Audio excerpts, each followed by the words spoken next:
Hello दोस्तों, कैसे आप सभी। आई होप आप लोग बेटर होंगे। तो हम फिर से एक नए डे के साथ एक नए टॉपिक एक नए नए के साथ फिर से पढ़ने को तैयार हैं।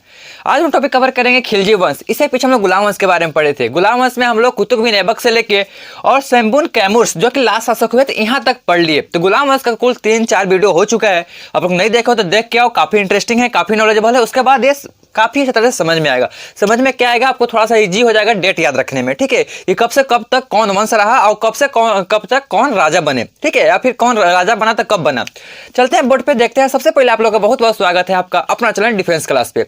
चलिए, खिलजी वंश गुलाम वंश का थोड़ा सा बारे में पढ़ लेते हैं ताकि हम लोग को इसको समझने में आसानी हो। गुलाम वंश का स्थापना हुआ था 1206 ईस्वी में, जो कि कुतुब बिन ऐबक किए थे। कब स्थापना हुआ था? 1206 ईस्वी में हुआ था। कुतुब बिन ऐबक के द्वारा इनका किया गया था। गुलाम वंश का नाम गुलाम वंश इसलिए पड़ा था क्योंकि उनमें जितने भी शासक हुए, जितने भी राजा हुए, एक दूसरे कहीं ना कहीं दूसरे का गुलाम रह चुके हैं।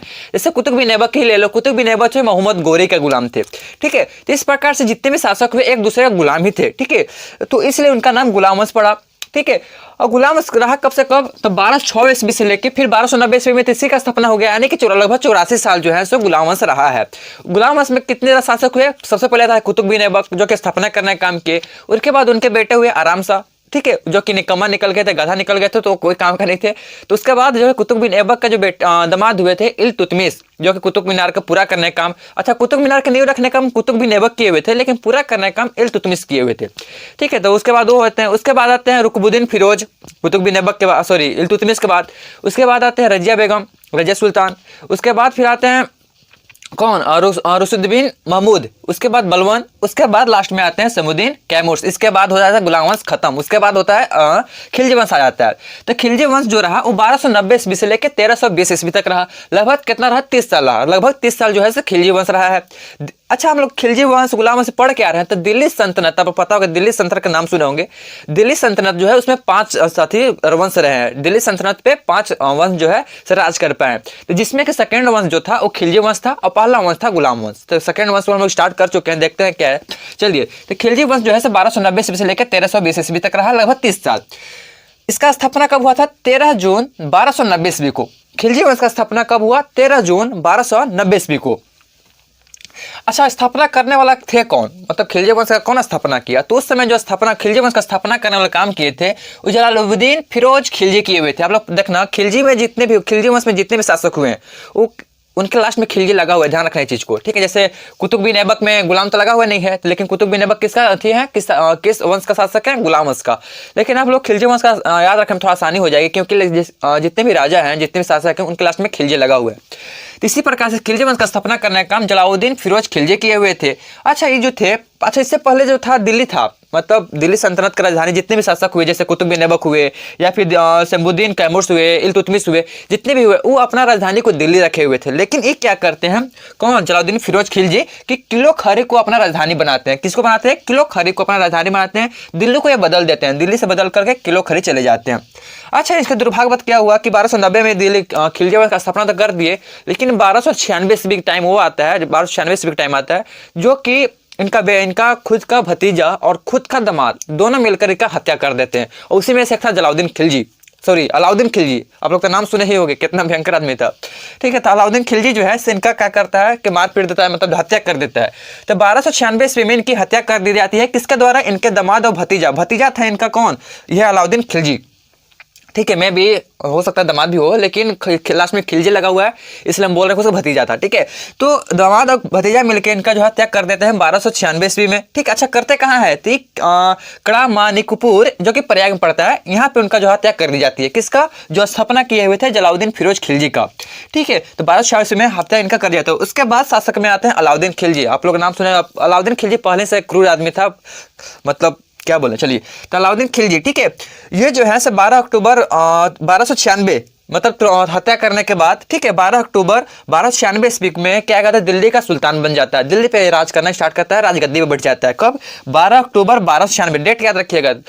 अलाउद्दीन खिलजी जो थे सिंहासन पर कब बैठे? 12 अक्टूबर 1296 ईस्वी को बने थे। दिल्ली का सल्तनत का, सॉरी, दिल्ली पे राज करने के लिए सुल्तान बने हुए थे। अली और गुरसाफ इनका बचपन के नाम है, जो कि फेमस नाम है। अलाउद्दीन खिलजी का बचपन का नाम क्या था? अली और गुरसाफ। सॉरी गुस्साप, ठीक है। ये गुस्साप जो अली जो नाम है इनका बचपन का नाम है, जो कि अलाउद्दीन खिलजी का नाम था, ठीक है। अच्छा, अलाउद्दीन खिलजी अपने जीवन में बहुत सारे चीज़ ऐसे परिवर्तन करे जो पहले से नहीं थे, जैसे सेना को नगद पैसा देना, नगद वेतन देना, ठीक है। ये किए थे अलाउद्दीन खिलजी ही किए थे। चलिए देखते हैं क्या क्या किए थे।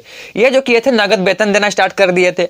अस्थायी सेना बनाई है, जो क्या किए कि एक सेपरेट सेना बनाया। ऐसा नहीं है कि मतलब उनके सेना में जो चाहिए आया वो उनकी सेना में रहेगी, मतलब यहाँ से वहाँ नहीं जा सकता वो, ठीक है। तो इस प्रकार से अस्थायी सेना को निर्माण किए।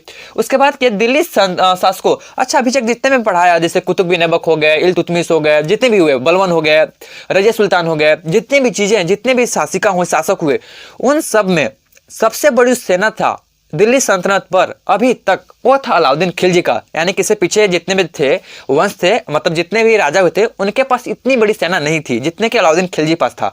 अब इसके बाद तो दूसरा वंश जब दूसरा राजा जब आएगा तो इससे भी बड़ा सेना बना सकता है, लेकिन अलाउद्दीन खिलजी का अभी तक, ठीक है, अभी तक 1296 ईस्वी तक सबसे बड़ी सेना हो पाई थी अलाउद्दीन खिलजी के शासकों, दिल्ली के शासकों में, ठीक है। तो सबसे बड़ी सेना इसी के पास थी। अच्छा, ये क्या किए थे, घोड़ा को दागना का प्रथा हो गया, सैनिक को हुलिया लिखने का प्रथा हो गया, ये सब जो है अलाउद्दीन खिलजी स्टार्ट करवाए थे। कौन करवाए थे? अलाउद्दीन खिलजी स्टार्ट करवाए थे, ठीक है। अच्छा, व्यापारियों की बेईमानी है कि बहुत इंटरेस्टिंग चीज है, मतलब एक क्रूर वह क्या किए कि एक बार ऐसे आदेश दे दिए कि जो व्यापारी जितना ज़्यादा कम तौलेगा, मान लो कि हम 1 केजी अगर चावल लेते हैं, 1 केजी चावल, अगर मान लो कि 1 केजी का अगर 800 ग्राम देता है तो कितना कम दिया? 200 ग्राम कम दिया। अगर 200 ग्राम है वो कम अगर मेरे को चावल देता, ठीक है, तो अलाउद्दीन खिलजी का ये आदेश था कि अगर आपको 200 ग्राम अगर चावल कम देता है तो उसका 200 ग्राम उसका शरीर में से मांस काट लो, ठीक है। समझो कितना ऐसा डर था। मतलब व्यापारियों क्या बोले कि जितना कम जो तौलेगा उसका उतना मांस आपको उतना तौलो कि आपको कितना कम दिया और उसका उतना मांस आप उसका शरीर से काट लो। अच्छा, ये चीज को ऐसा बोल नहीं दिए थे, इसको बहुत अच्छी तरीके से क्या किए कि अप्लाई भी किए। इसको ऐसा नियंत्रण प्रणाली को, मूल नियंत्रण प्रणाली को बहुत कड़ाई से इसको अप्लाई किए थे, बहुत कड़ाई से इसको पालन करवाए थे, ठीक है। उसके बाद दक्षिण भारत, अभी तक जो है दक्षिण भारत जो है उसको कोई विजय नहीं कर पाया था, वहाँ पे दूसरे राज्य शासन चल रहे थे। तो अलाउद्दीन खिलजी जो है मलिक काफूर को भेजते हैं वहाँ पे कि जाइए अब दक्षिण भारत को भी जीत लीजिए, ठीक है। और इस प्रकार से पूरे भारत को राज करता, मतलब दक्षिण भारत को भी जीत लेता है। तो भेजा किसको था दक्षिण भारत जीतने के लिए? मलिक काफूर। नाम याद रखिएगा कि दक्षिण भारत के जीतने के लिए भेजा गया था मलिक काफूर को, ठीक है। तो इस प्रकार से था अलाउद्दीन खिलजी का। अलाउद्दीन खिलजी का अभी तक वीडियो पूरा तो नहीं हुआ है, इसको 3 भाग में हमको लाना पड़ेगा, 3 भाग में। कारण क्या है कि बहुत बड़ा इनका स्टोरी है और उसको एक वीडियो में सेपरेट कर देने के मतलब है कि लगभग 20 to 25 मिनट का वीडियो बन जाना, तो उतना पढ़ने में थोड़ा बोरियत फील हो जाती है और मुझे बनाने में भी बोरियत फील होगी, इसलिए तोड़ तोड़ के अलग अलग पार्ट में वीडियो लाएंगे। तो अलाउद्दीन खिलजी का हम यहाँ तक पढ़ लेंगे। दक्षिण भारत के जीतने के लिए जो है सो मलिक काफूर को भेज दिए। उसके बाद हम लोग पढ़ेंगे क्या क्या वो काम किए, ठीक है। मिलते हैं अगले वीडियो में अलाउद्दीन खिलजी के वीडियो के साथ, तब तक आप लोग पढ़ाई करते रहें। All the very best, thanks for watching this video.